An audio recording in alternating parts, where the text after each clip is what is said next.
रख दिल में भाऊ, रब जी ज़ात कहारी थई। खौफ खुदा रख दिल में भाऊ, रब जी ज़ात कहारी थई। छो थो रंजाई अंबड़ बेखे, जन जी हाणे पछाड़ी थई। खौफ खुदा रख दिल में भाऊ, रब जी ज़ात कहारी थई। छो थो रंजाई अंबड़ बेखे, जन जी हाणे पछाड़ी थई। खौफ खुदा रख दिल में भाऊ, रब जी ज़ात कहारी थई। नंढपिण में जल साथ ॾई आ, ताते तोखे जवान कयो। नंढपिण में जल साथ ॾई आ, ताते तोखे जवान कयो। थोरा उन्हनि जा छो थो विसारी, हाणे अदा तुंहिंजी वारी थई। खौफ खुदा रख दिल में भाऊ, रब जी ज़ात कहारी थई।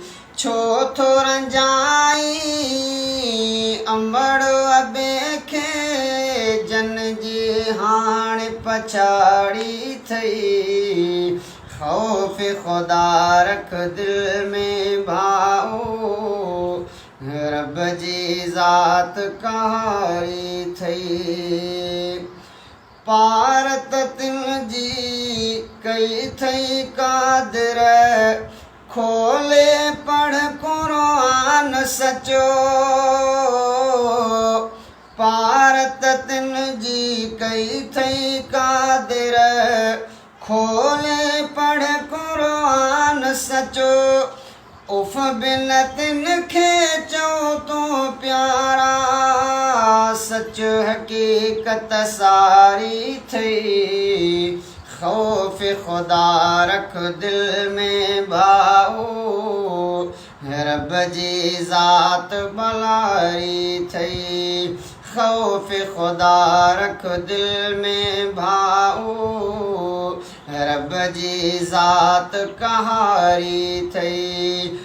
छो थो रंजाई अंबड़ बेखे, तन जी हाणे पछाड़ी थई। खौफ खुदा रख दिल में भाऊ, रब जी ज़ात कहारी थई। खिदमत तिन जी तूं कर दिल सां, यासीन चना बेड़ा पार थींदई। खिदमत तिन जी तूं कर दिल सां, यासीन चना बेड़ा पार थींदई। जिन जे दुआ सां रब थिए राज़ी, पोतोला बाग बहारी थई। खौफ खुदा रख दिल में भाऊ, रब जी ज़ात कहारी थई।